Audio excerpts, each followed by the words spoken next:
I was born Naomi Marie Blackwood, became Naomi Canton when I married Nicholas in 1981, and remained that person until 3 weeks ago, the day after we buried him.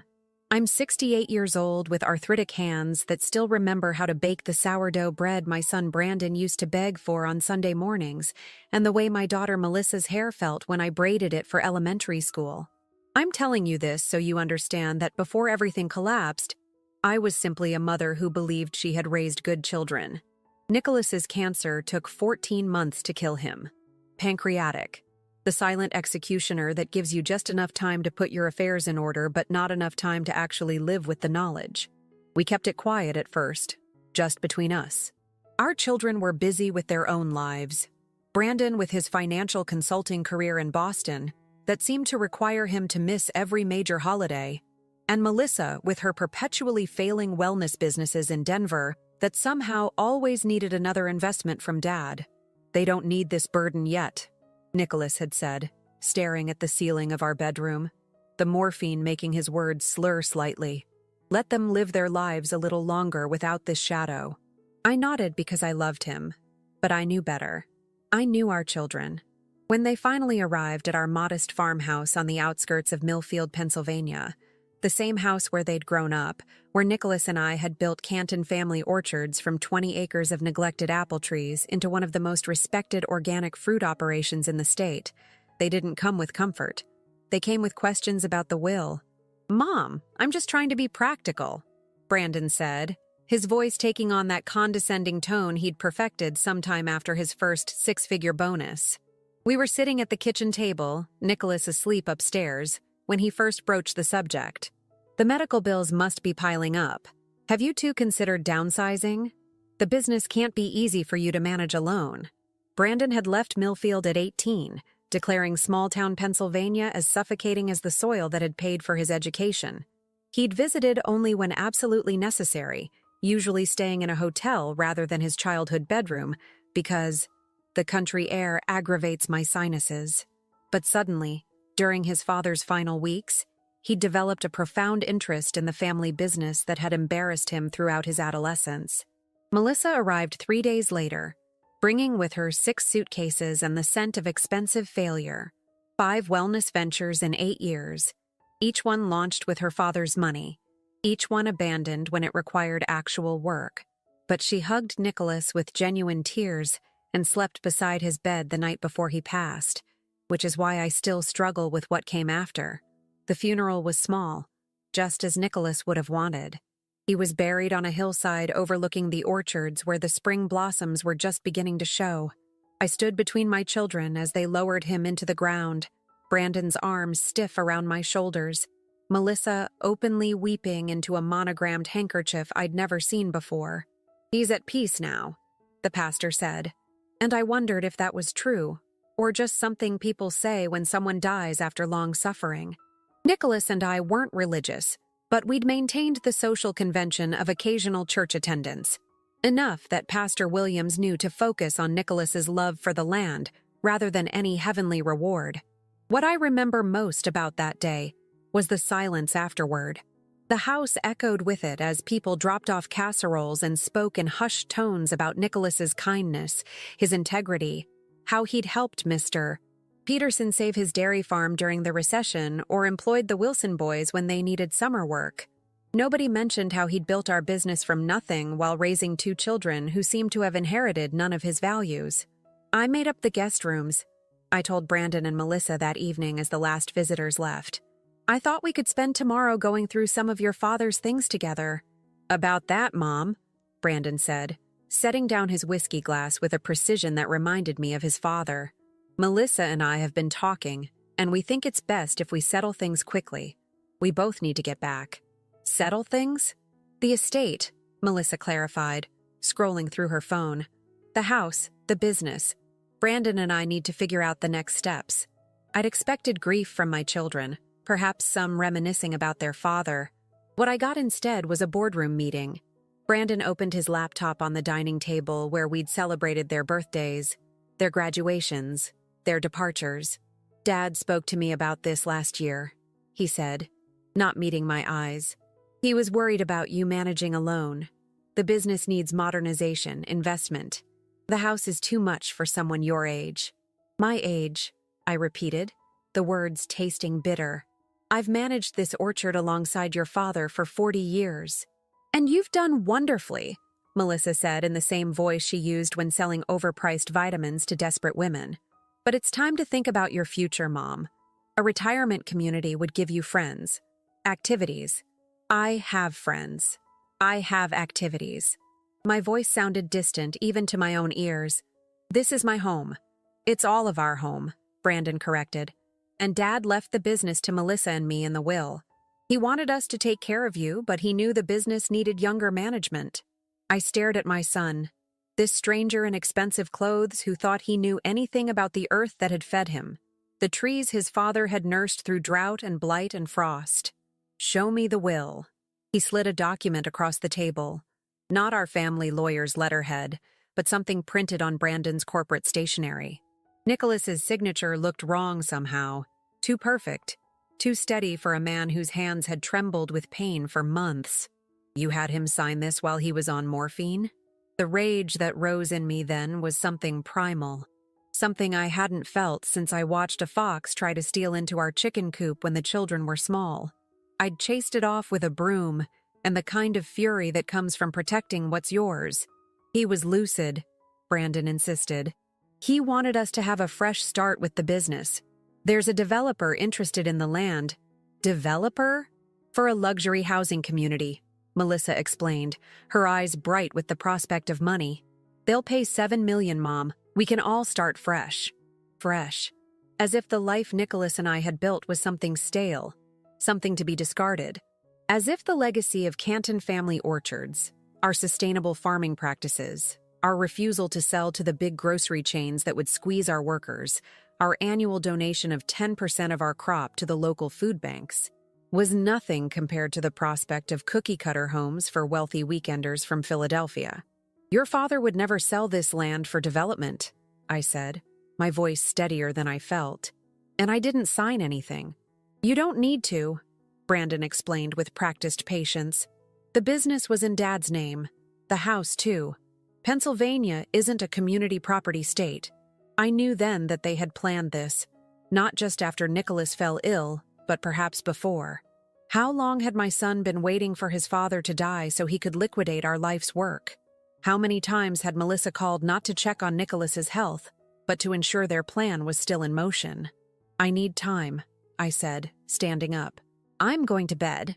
We'll discuss this tomorrow." But there would be no discussion.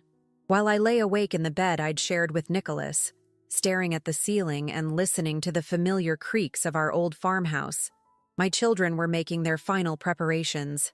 Morning came with the smell of coffee, the expensive kind Brandon had brought from Boston because our local store brand was undrinkable. I dressed slowly, my joints stiff with grief and age, and the cold knowledge of what my children had become. When I came downstairs, they were waiting with a small suitcase I didn't recognize. "We packed some essentials for you," Melissa said brightly. "Brandon and I thought we'd drive you to look at Sunny Pines today. It's a beautiful retirement community just 2 hours from here." "I'm not going to any retirement community," I replied, pouring myself coffee. "This is my home." "Mom, be reasonable," Brandon sighed. "The paperwork is done. We close with the developers next week. You can't stay here." I looked at my son then, really looked at him, and saw nothing of Nicholas in his face. Nothing of the boy who had once followed his father through the orchard at dawn, asking endless questions about pollination and pruning. Nothing but a stranger who saw me as an inconvenience to be managed. "I need my medication from the bathroom," I said quietly. "And I'd like to take some photos." "Sure, Mom," Melissa agreed, relief evident in her voice. "Take whatever personal items you want. We can send the rest later."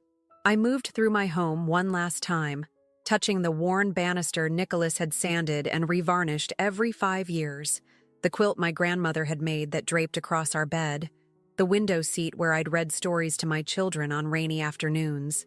In the bathroom, I retrieved my medications, but also slipped my passport and birth certificate from the hidden compartment in the medicine cabinet, the one Nicholas had built when we first worried about burglaries in the late 80s. In our bedroom closet, Behind Nicholas's collection of flannel shirts that still smelled faintly of him, I retrieved the small fireproof box containing the one thing my children didn't know about. When I came downstairs, my purse heavier but my heart somehow lighter with resolve, Brandon was checking his watch. "Ready?" he asked. Not really a question. I nodded, allowing Melissa to take my arm as if I were already the infirm old woman they wanted me to be. We drove in Brandon's rental car, a sleek black SUV with leather seats that stuck to the backs of my legs. I watched my home disappear through the rear window, memorizing the sight of spring buds on the apple trees, the weathered red of our barn, the stone chimney Nicholas had rebuilt the summer before Brandon was born.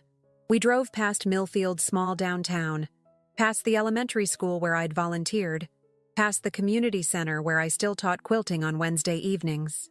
But instead of continuing on the highway toward the larger towns where retirement communities clustered, Brandon turned onto County Road 27, a rural route that cut through farmland before eventually connecting to the interstate. 20 minutes later, he pulled onto the shoulder beside an empty field. The engine idled as he turned to look at me. "This is where you get off, Mom," he said, his voice eerily calm.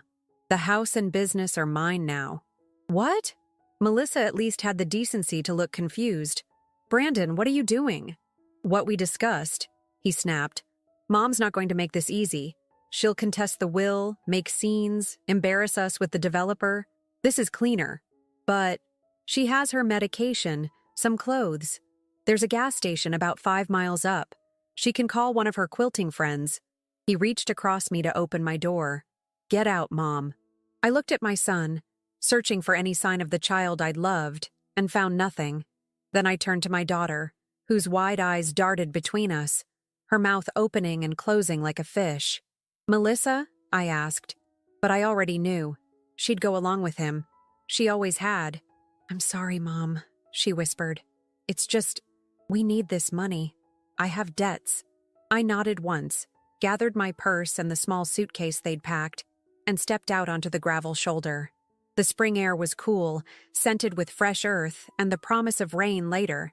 I stood there, clutching my bag, as Brandon drove away without looking back, Melissa's pale face visible through the rear window until they crested a hill and disappeared.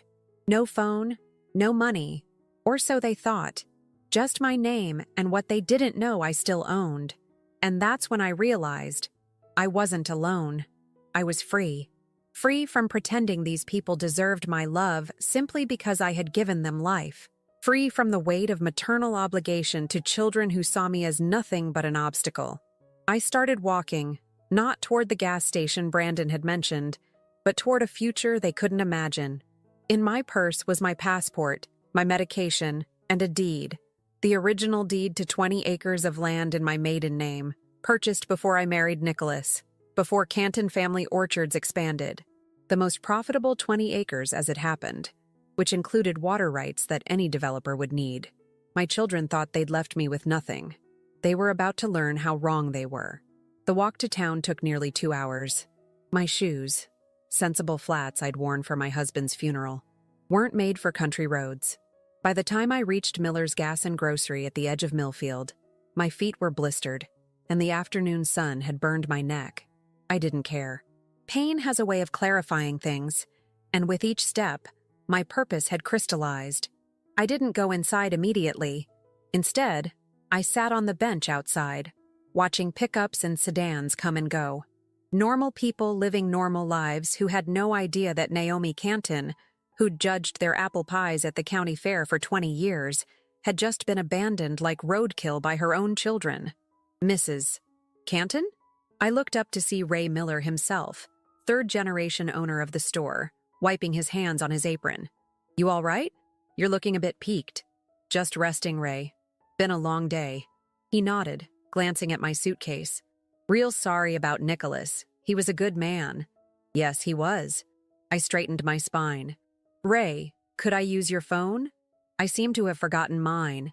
"Course you can." He led me inside, past the beer coolers and snack aisles to the small office behind the counter. "Take your time." I didn't call any of my quilting friends as Brandon had suggested. I called Vincent Hargrove, our family lawyer of 30 years.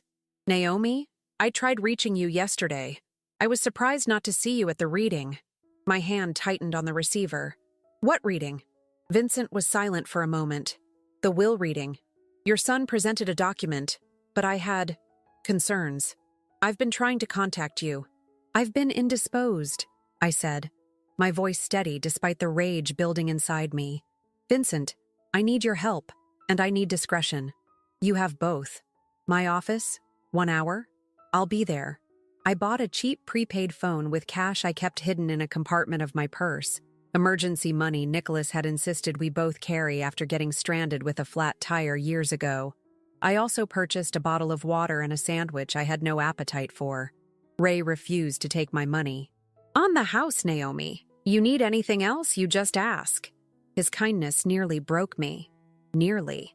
But I hadn't cried when they lowered Nicholas into the ground, and I wouldn't cry now. Vincent's law office occupied the second floor of a Victorian on Main Street. When his secretary saw me, her eyes widened. Mrs. Canton, Mr. Hargrove is expecting you. She hurried from behind her desk. Can I get you anything? Water? Coffee? I'm fine, Helen. Thank you. Vincent met me at his office door, his tall frame stooped with age but his eyes sharp as ever. He'd been a year behind Nicholas in school, had handled our business incorporation, our wills, everything legal in our lives. Naomi. He guided me to a leather chair, then sat not behind his desk but in the chair beside me. Tell me what's happening. So I did. The conversation after the funeral, the suspicious will, the drive and abandonment.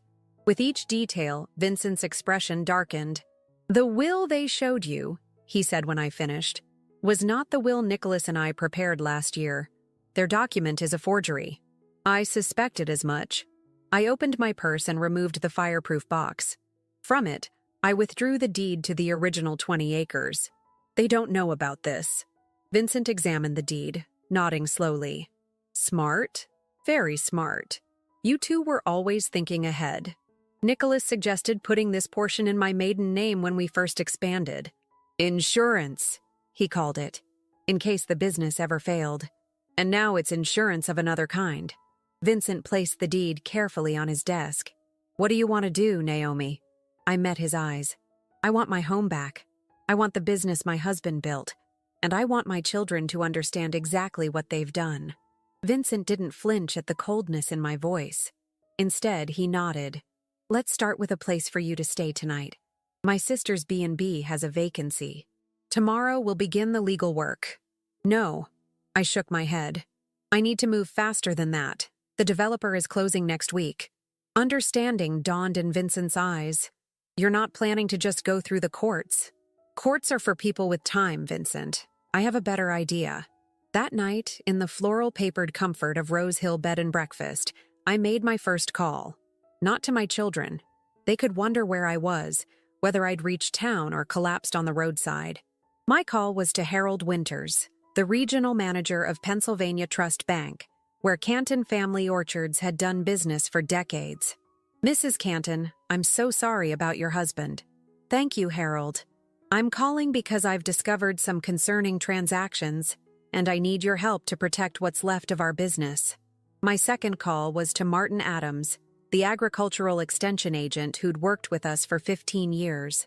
Naomi, I was at the funeral but didn't get to speak with you. I know, Martin. It's been chaotic.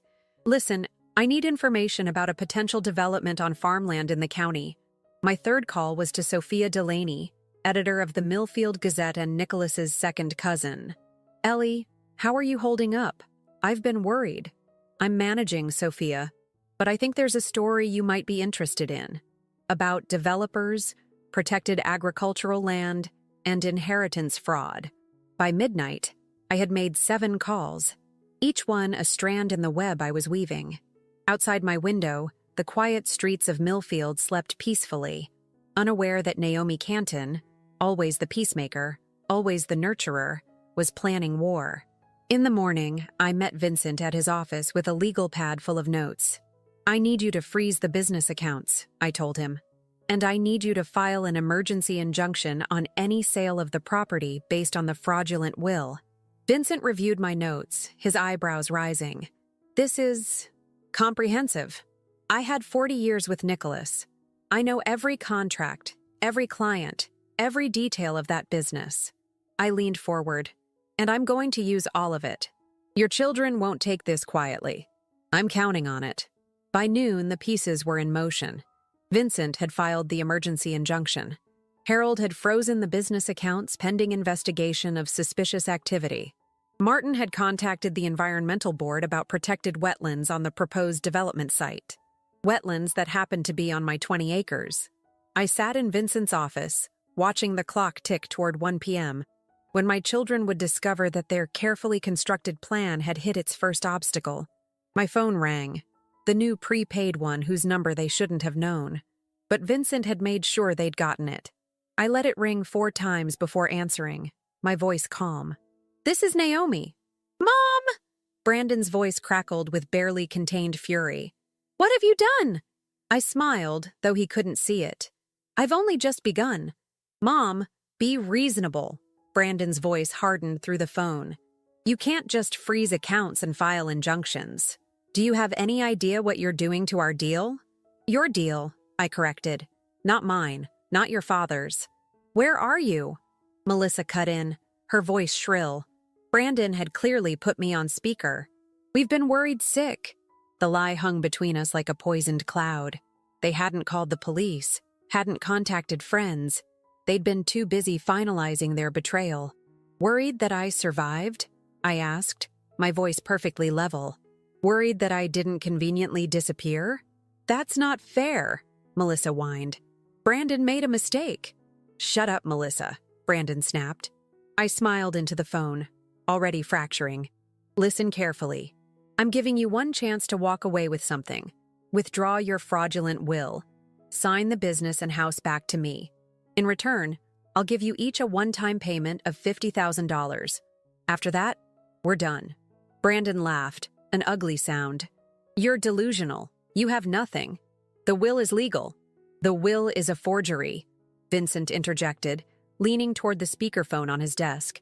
"As the lawyer who drafted Nicholas Canton's actual will, I can testify to that." Silence stretched across the line. "You have 24 hours, I said. "After that, the offer expires and I proceed with fraud charges." I hung up before they could respond. Vincent leaned back in his chair. "You realize they'll probably refuse." "I'm counting on it." I stood, gathering my purse. "Now, I need to visit the bank in person." The next 24 hours passed in a blur of paperwork, phone calls, and quiet meetings in back offices throughout Millfield.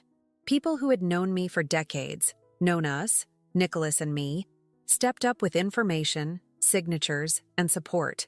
Not out of pity, but out of respect.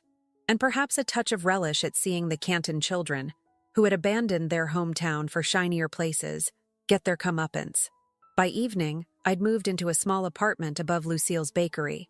The owner, Lucille Brennan, had been my friend since our children started kindergarten together. "Stay as long as you need," she said, pressing the key into my palm. "That boy of yours never did right by this town. Or by you and Nicholas."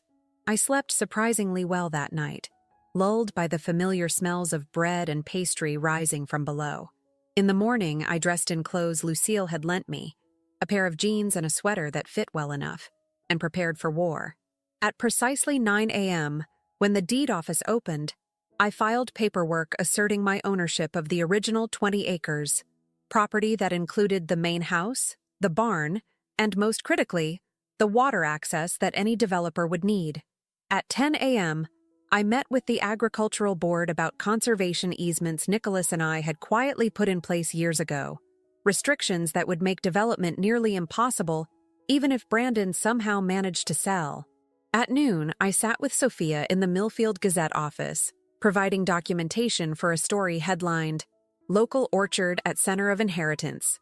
Dispute, Developer Plans Threaten Protected Agricultural Land."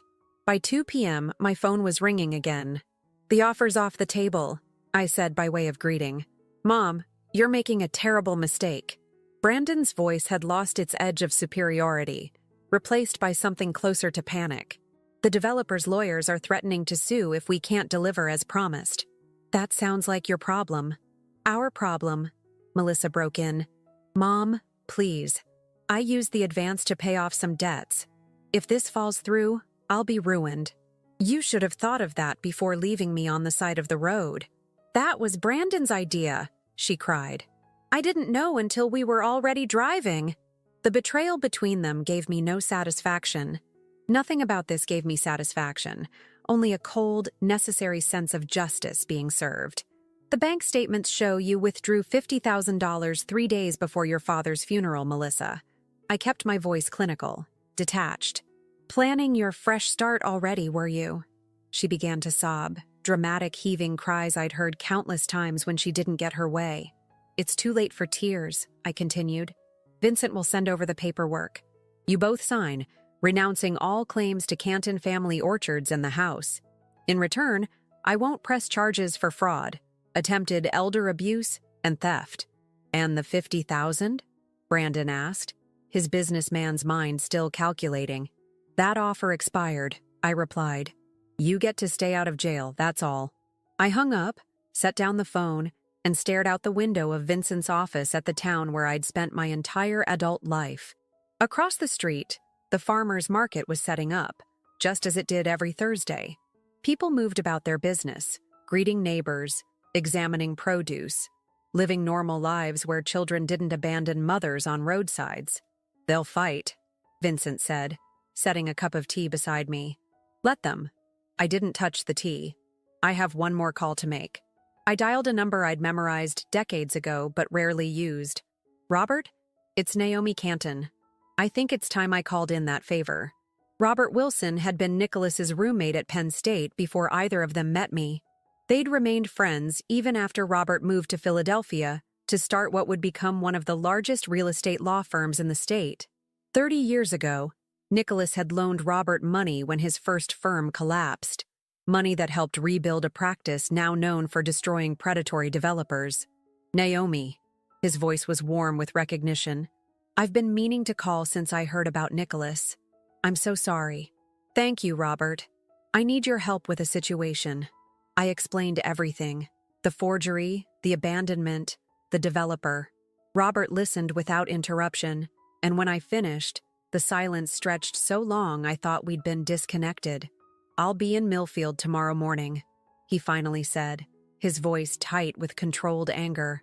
These developers, Platinum Acres, they've been on our radar. Naomi, what they're planning violates at least 6 environmental regulations. We've been looking for a way to stop them. And now you have one. Yes. I could hear him shuffling papers. Don't sign anything before I get there. And Naomi, I'm sorry about your children. I stopped having children 3 days ago, I replied. Now I just have adversaries. That night, I sat in Lucille's kitchen as she closed the bakery, drinking tea and watching her prepare dough for the morning. You should try to eat something, she said, nodding toward the sandwich she'd made me. You need your strength. I'm not hungry. I hadn't had an appetite since Nicholas died. Food was fuel now, nothing more. Heard Melissa's staying at the Millfield Inn, Lucille said, kneading with practiced movements. Brandon's still at the house. People are talking. Let them talk. The small-town grapevine had always annoyed my children, but now it served me. Every move they made, I knew about it within hours. Sophie's article runs tomorrow, Lucille continued. Front page. Got a call from the Philadelphia Inquirer, too. They want to pick up the story. Something about the developer having trouble with other projects. I nodded, unsurprised. Robert's call had confirmed what I'd suspected.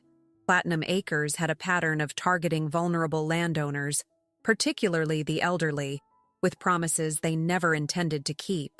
Did I do the right thing, raising them the way we did? The question slipped out before I could stop it.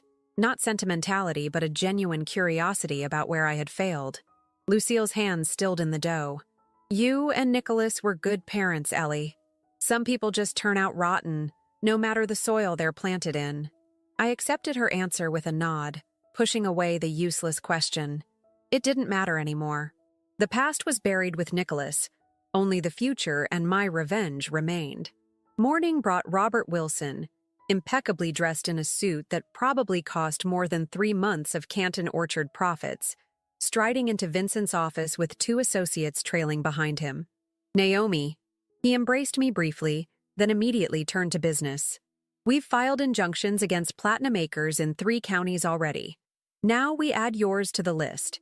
For the next 2 hours, I watched a master at work. Robert didn't just understand law. He wielded it like a scalpel, precise and devastating. By noon, he had drafted documents that would not only block the sale but potentially trigger a state investigation into the developer. Your children's signatures, he said, sliding papers across Vincent's desk. We need them to officially renounce their claims based on the fraudulent will. Vincent says they're refusing. They'll sign, I said with certainty. They just need the proper motivation. I pulled out my phone and made another call. This one to Thomas Winters, Harold's son and the assistant district attorney for the county. Thomas, it's Naomi Canton. I'd like to discuss pressing criminal charges. Robert raised an eyebrow but said nothing as I arranged a meeting for later that afternoon. When I hung up, he nodded approvingly. You always were tougher than Nicholas gave you credit for. Nicholas knew exactly how tough I was, I corrected. He just never thought I'd need to use it against our own children. Just after 2 p.m., my phone rang again. Brandon, his voice clipped and formal. We'll sign the papers, but we want something in writing saying you won't pursue charges. I already offered that yesterday. The terms have changed. What do you want? He sounded defeated, which gave me no pleasure. Be at Vincent's office at 4 p.m. Bring Melissa. I'll lay out my terms then. When they arrived, I was already seated between Robert and Vincent, a united front of legal firepower. My children looked terrible. Brandon unshaven, his expensive shirt wrinkled, Melissa with smeared makeup and hair pulled back in a hasty ponytail. Neither could meet my eyes. Sit, I said, gesturing to the chairs across from us. This won't take long. Robert slid the documents across the table. Mrs. Canton has agreed not to pursue criminal charges for the forged will, fraud, elder abuse, and attempted theft of business assets worth approximately $12 million. In exchange, you will both sign these papers acknowledging the will was fraudulent, renouncing all claims to Canton Family Orchards, the residential property, and all associated assets. Brandon skimmed the document, his face paling. This says we forfeit our inheritance entirely. Yes, I said simply. But that's, Melissa began, exactly what you tried to do to me. I finished for her. With one difference. I'm offering you a legal way out, not abandonment on a roadside. Mom, please, Melissa's voice cracked. I know we made a terrible mistake, but stop. I held up my hand. This isn't a negotiation. Sign or I walk across the street to the DA's office and file charges. Thomas Winters is waiting for my call. At the mention of the assistant district attorney, Brandon's already pale face went ashen. He knew Thomas from high school, another local boy he'd looked down on who had now surpassed him. You'd really do that? Send your own children to jail? There was genuine disbelief in his voice, as if the woman who had made his favorite cookies and bandaged his childhood scrapes couldn't possibly be this cold, this unforgiving. The woman who would have forgiven you anything died on County Road 27, I replied evenly. You left her in the dust.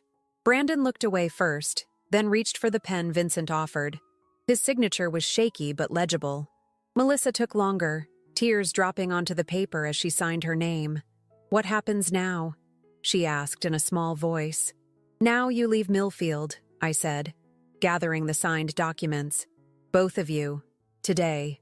If I see either of you in this town again, I will press charges regardless of what you've signed. And the developer? Brandon asked, a last attempt at salvaging something. Robert smiled thinly. Platinum Acres will be formally notified that the property is not and was never for sale. They'll also be receiving notification of our intent to file suit for their part in what appears to be a conspiracy to defraud a widow. They left without another word, shoulders slumped in defeat. I watched through Vincent's window as they walked separately to their cars. Brandon to his rental, Melissa to her flashy red convertible that Nicholas had helped her buy last year. Neither looked back at the office. Neither looked at each other. It's done, Vincent said quietly, placing the documents in his safe. But it wasn't done. Not yet. The legal battle was won, but the war, my war, had one final act. "I need a ride," I told Robert. "Where to?" "Home." The Canton farmhouse looked exactly as I'd left it 4 days earlier. White clapboard siding glowing in the late afternoon sun. Nicholas's rocking chair still on the front porch where he'd spent his last mobile days watching the orchard bloom. Only Brandon's rental car in the driveway marked any change. "Want me to come in with you?" Robert asked as he pulled up behind it. "No, this part I do alone." Inside, the house was eerily quiet. I moved through the first floor, noting small disturbances. Brandon's laptop on the dining table, a half-empty whiskey glass beside it, muddy shoes by the door that he would never have left there when he lived here. "Brandon!" I called out, my voice echoing through the rooms that had witnessed 40 years of my life. No answer. I climbed the stairs, my hand trailing along the banister Nicholas had carved by hand our first year in the house. At the top, I noticed our bedroom door ajar, light spilling into the hallway. I pushed it open. Brandon stood by the window, staring out at the orchard, his back to me. The room had been ransacked, dresser drawers pulled out, closet doors open, Nicholas's possessions scattered across the bed we'd shared for 4 decades. "Looking for something?" I asked coldly. He didn't startle, didn't turn around. "I know there has to be more. Dad wouldn't leave everything to you. Your father trusted me. Something you clearly never learned to do." Now he did turn, his face twisted with something between rage and desperation. "You've destroyed everything. The deal's collapsed. Melissa's creditors are calling. My firm is investigating why I took so much time off without explanation. Actions have consequences," I replied simply. "Is that what this is? A lesson?" He laughed bitterly. "Always the teacher, even now." "Not a lesson," I corrected. "Justice." I moved to the bookshelf and pulled out an old leather-bound copy of Thoreau's Walden, Nicholas's favorite book, the one he'd read aloud to me during long winter evenings when the children were asleep. From between its pages, I withdrew a sealed envelope. "Your father wrote this for you the week before he died. I was going to give it to you after the funeral, before I understood what you really were." Brandon reached for it, but I held it back. "Did you even grieve for him? Or were you too busy planning how to profit from his death?" Something flashed across his face. Perhaps shame, perhaps just annoyance at being caught. "I loved Dad. You loved what he provided," I corrected. "Security, status, the safety net for your riskier ventures. What was it this time, Brandon? Another bad investment? Gambling debts?" His silence was answer enough. "Your father built something that would have sustained generations if you'd had the patience to nurture it." I placed the envelope on the dresser. "Instead, you tried to sell it for quick cash. The orchard business is dying," he snapped. "Dad was too stubborn to see it, too tied to outdated ways. The development would have made you rich," I finished, "while destroying everything your father valued. Everything I valued. You could have had a comfortable retirement, a condo in Florida. No worries. Except the worry of living with the knowledge that I'd allowed my husband's legacy to be bulldozed for vacation homes." Brandon shook his head, as if I were the one being unreasonable. Even now, he couldn't understand. "Take the letter and go," I said. "Read it or don't. But either way, this is the last time you'll set foot in this house." He snatched the envelope and pushed past me without another word. I listened to his footsteps on the stairs, the slam of the front door, the engine of his rental car roaring to life. Only when the sound had faded completely did I allow myself to sit on the edge of the bed, surrounded by the wreckage of Brandon's final violation. I didn't cry. I hadn't cried since that moment on County Road 27 when I realized my children had become strangers. Instead, I began to put the room back in order, folding Nicholas's flannel shirts that still smelled faintly of him, gathering scattered photographs, restoring order to the chaos my son had left behind. As darkness fell, I moved to the kitchen and made a cup of tea, carrying it to the front porch where I settled into Nicholas's rocking chair. Above me, stars began to emerge in the clear spring sky. Below, the orchard stretched into darkness, the trees we'd planted together now mature and strong. My phone rang. Vincent, checking on me. "I'm home," I told him. "Brandon's gone. And you're all right there alone?" I've been alone since Nicholas died, I replied. The difference is now I know it. 3 months later, I sat in the same chair, watching the summer sun set over an orchard heavy with ripening fruit. The harvest would be good this year, perhaps our best ever. Not that I would handle it alone. The new manager I'd hired, Martin Adams' daughter Lisa, had already proven herself more than capable. My phone chimed with a text from Lucille. Front page again. Thought you'd want to see. The attached image showed the Philadelphia Inquirer's business section. Platinum Acres CEO indicted in fraud scheme. The subheading mentioned Canton Family Orchards as the case that had triggered the investigation, ultimately revealing a pattern of elder exploitation spanning 3 states. I set the phone aside, feeling nothing but a quiet satisfaction. Justice, not revenge. Though perhaps they were the same thing after all. Another text arrived, this one from an unknown number. Mom, please. It's been months. Can we talk? M. I deleted it without replying, just as I'd deleted the 12 before it. Melissa had begun reaching out after the scandal broke, after her creditors took her car, her condo, everything she owned to cover debts she'd accumulated expecting the windfall from the orchard sale. Brandon never contacted me at all, though Vincent heard he'd been asked to resign from his firm when his connection to the fraud investigation came to light. My children were learning the hardest lesson, that some bridges, once burned, can never be rebuilt. Some betrayals cut too deep for forgiveness. As darkness settled over the orchard, I rocked gently, listening to the night sounds. Crickets chirping, a distant owl, the creak of the chair against weathered boards. In my lap lay a notebook where I'd begun sketching plans for Canton Family Orchard's future. A farm-to-table restaurant in the old barn, educational programs for local schools, expansion of our organic practices. Nicholas would have loved these ideas. We'd discussed similar dreams before his illness consumed our conversations with treatments and pain management. I'm doing it, Nicholas, I whispered to the night air. Everything we planned, everything they tried to destroy. Tomorrow, I would meet with the lawyer handling the formation of the Nicholas Canton Agricultural Scholarship, a fund for local students pursuing sustainable farming, funded by the profits my children had tried to steal. Next week, I would host the first community harvest dinner, inviting the neighbors and friends who had rallied around me when I needed them most. And in the quiet evenings, I would sit here in Nicholas's chair, watching over the orchard we had built, the legacy that would continue without our children, strong and enduring as the trees themselves. Not alone, after all, just free. That's my story. Some of you might judge me harsh, unforgiving. Some might call it cruelty to cut off my own flesh and blood so completely. But remember what I told you at the beginning. Betrayal from those you've carried in your heart is a wound that transforms you.